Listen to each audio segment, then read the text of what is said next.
What's up, everyone? I'm Ryan from Fireside Yankees, and Nick. Yankees just absolutely slug. Tyone shoves, Weber shoves. The Yankees are able to walk away with a very, very, very dominant win over the Red Sox. This is something I feel like they've needed. Just that free, easy beat down of a team after these last few games where it's been stressful. Hair pulling losses. Nick, That's tell for me how sure. you're feeling, man. This game was the game that we've been waiting for the Yankees. Like you said, last couple of games have been really frustrating. A couple extra inning affairs, series drop against the Reds, starting pitching especially was looking shaky. And then all of that was erased tonight against Boston. That was one of the best games I've watched all season. 14-1 against the team that's supposed to give them trouble and have their number. That was a game of all games. Tyone had a great game, 6 innings. Honestly, that Devers home run, I was like, all right, here we go again. And then once more, it's just literally Devers. Everyone else in the lineup is pretty navigatable, except for Devers. JD Martinez didn't play today, so that was a bit of it. But when JD and Bogarts are in the lineup, they're still not nearly as difficult of an out as Rafael Devers is. The dude is elite, one of the best players in the league right now. But he's no Matt Carpenter. I don't know what the hell it is, but maybe it was the Juan Soto rumors that even lit another fire under him. But tonight I was watching him in right field and I was watching Judge, because those are the two guys that have been kind of that are the two outfielders, in my opinion, going forward right now, which is absolutely insane to say. I never thought I'd say Matt Carpenter, right field, left field going forward, but here we are. And both guys put on a clinic. They both said, hold my beer, shut up about Juan Soto talks. So maybe they're sitting there thinking the same thing I am. Hey, let's go get a starting pitcher like Luis Castillo and just kind of pump the brakes on Juan Soto. But this game was an amazing game, start to finish. First inning, it was a quick spot, 4-1, and it's wow, this team really does look like they can do it all. And then from there, it just got better. 14-1. You made the Red Sox use Diekman as well. Great game. Yeah, you hit on a couple points there that I think are really important, right? First off, Tyone was great tonight. That's huge for him because he's been really bad lately. I think more than anything, and especially on a nationally televised big game against the Red Sox, kind of trying to be the stopper. That's really important for your confidence. Matt Carpenter was great. Judge was great. Not even just great. Matt Carpenter's been cerebral, right? He's finally getting the full Barry Bonds treatment now. He got walked with the bases loaded. And that was and he started that count 0-2. This dude is insane. I've never seen someone have this big of a resurgence, this big of a comeback. I understand small sample size, whatever, go crazy with it. But all of his changes are changes that are long-term benefit changes. Not something that's just he's seeing the pitches really well and people are forgetting to how to pitch to him because he's been out of the league and been bad for a year and a half. It's no, Matt Carpenter has changed everything, and he's really adapting to that just sell out for the home run mentality that Rizzo's having, and taking literally classes from Anthony Rizzo, I'm assuming, on taking advantage of the short porch. The dude is a monster.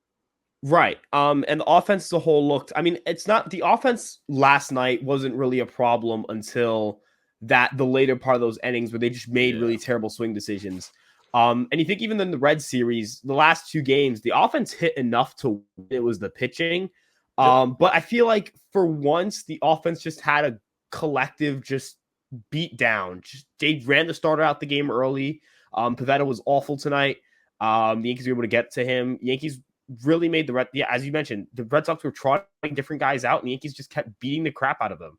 And that's a great thing, right? The Yankees put themselves in a position where if they can win tomorrow, they walk away from this weekend with a series win. I think you kind of forget the taste, the bitter taste of a Reds series loss and losing those last 2 games at Fenway kind of goes away for a bit. You go into the All-Star break, you rest up a little. Ryan Weber did a great job giving the Yankee bullpen a huge day off. They needed that. Now you have Wandy. Keep Webb dog, get rid of Chapman. Yeah, man, dude, you have Wandy, King, Combs for tomorrow. Cole's on the bump. You're facing Chris Sale, who's a lefty. I imagine the lineup goes very heavily right-handed. I think that you should at least still see Matt Carpenter. Yeah, I was about to say, the dude, he's hitting lefties pretty well this season. I think he stays in the lineup. You can't take him out of the lineup. He's hit 3 home runs in the last 2 days. Yeah, you're not going to put Gallo in the lineup either. Gallo's a lefty, and even if No. you're not playing matchups there. I imagine Higashioka gets the start because it's a day game after a night game. That makes sense. Glaber, DJ, you put those guys in the lineup. You put Carpenter right field, Judge in center, Hicks in left. You DH one of Glaber and Donaldson. You put DJ at third or second, depending on who's DHing. And you give Stanton an early break. Let him head out to or you can get rested up. Actually forgot Stanton is going to start tomorrow. Why wouldn't he start? You right. could.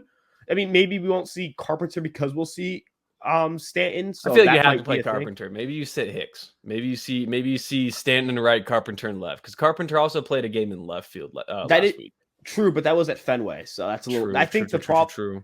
I think the thing is the Yankees are gonna keep Stanton in right field and Carpenter in right field because that's a shorter part of the field, and I guess they'll go all right-handed against Sale, and that might be their game plan. But we'll see, right? Tomorrow the lineup will come out pretty early because it's a day game. It's not nationally televised, that game, from what I remember. The Yankees are going to have their whole bullpen ready because Ryan Weber's the only guy who was used tonight. Town, again, did a great job giving the Yankees length. The offense clicked, and we'll see, how they're able to respond to a huge win tomorrow.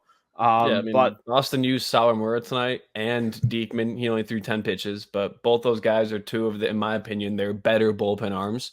So having those guys out, I bet Diekman pitches tomorrow if it's a close game and they need him to. But that's great for the Yankees. Again, they won 14-1, so it wasn't like the Red Sox threw these guys out there in close games. It was like they threw these guys out there because they had no real other options, and they were not going to be embarrassed and throw out a position player against the Yankees. Depleting their bullpen a little bit definitely is a great thing. Again, tomorrow, Sale is this. This is his first start. He went 5 innings. They had a pitch limit on him. I wonder what his pitch count limit is tomorrow, and I wonder how big of a factor that'll play for the Yankees. Being patient, kind of letting him drop his pitch count, make him take himself out of the game earlier than he wants to be out of that game. The Yankees did again a great job putting the ball in the seats tonight, hitting home runs. How this team is going to win baseball games, right? If you want to beat up on teams, you got to hit home runs. And tomorrow with Sale on the bump, if you can get a home run or two with runners on, you'll be golden. You'll put yourself in another position to win a series. So those are my final thoughts. But Nick, if you have anything else you want to wrap up with, I guess my final thoughts. It's hard to pick one, but I will say I want to get some betting odds on what Matt Carpenter is to win the AL MVP. Because at this rate, I know it's crazy. But if the dude finishes the season with 40 home runs in less than 400 plate appearances, he deserves absolute MVP consideration. He's insane. I don't know what can't he do at this rate. He's got a 2.1 F-WAR, and he's got 92 plate appearances. Are you kidding me?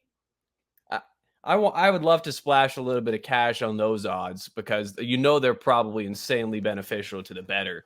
And at the end of the day, Matt Carpenter is on a streak of all streaks, and it's lasted 2 months now. So I don't know how much longer we get to see it for, but I'm just going to enjoy the ride while I can. Carpenter has always been a great player. I believe I have a signed Cardinals hat by Matt Carpenter amongst other Cardinals players that I got in spring training a couple years ago. The dude's just that. He's just that guy. So my finishing touches, my closing recap of this game are just I don't know what. Someone needs to get Matt Carpenter in a room with Joey Gallo.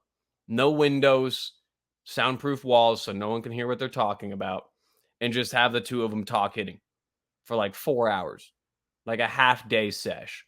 And that way, even if Joey Gallo gets dealt, he'll be really good where he goes. But if he stays, he'll be even better. Because whatever Matt Carpenter's doing, I don't know if it's his salsa that he whipped up a couple years ago, but I don't know if it's the mustache, whatever it is. The guy is on a completely different stratosphere than any other hitter in baseball right now. And that's with Juan Soto, Yordan Alvarez, Judgy. These guys are all elite hitters.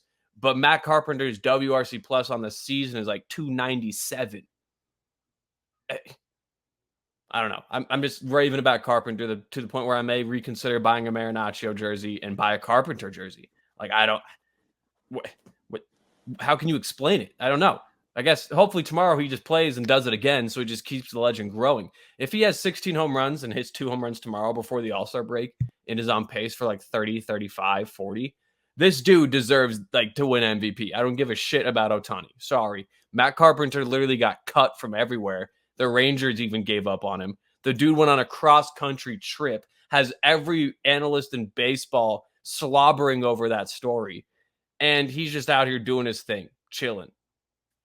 I love it. I love it. Yeah, I mean, look, I think Carpenter's kind of the story of tonight. I think he has a great chance actually to win Comeback Player of the Year. That's for sure. You know, something he could definitely. Yeah, if you wanted to, again, if you guys are in the betting world, you know, splashing some money on the Comeback Player of the Year for the AL, Carpenter's a great pick there because Carpenter has come back from being a really bad player. And even for MVP, you know, the odds are like plus like 4,500 plus 6,000, something like that. Like they're just astronomical. He's probably not even on the ballot as of 2 weeks ago. Yeah, so you know, Matt Carpenter's having, you know, a season that you can't forget. Even, you know, 5-6 years from now, it's going to be something I'll still be talking about. I guess imagine we'll still be talking about. You know, he's probably going to have a good chance to win Comeback Player of the Year. We'll see what he does for the rest of the season. But you know, minus Matt Carpenter, we're going to be seeing the best Yankees on this team go to LA in a couple days.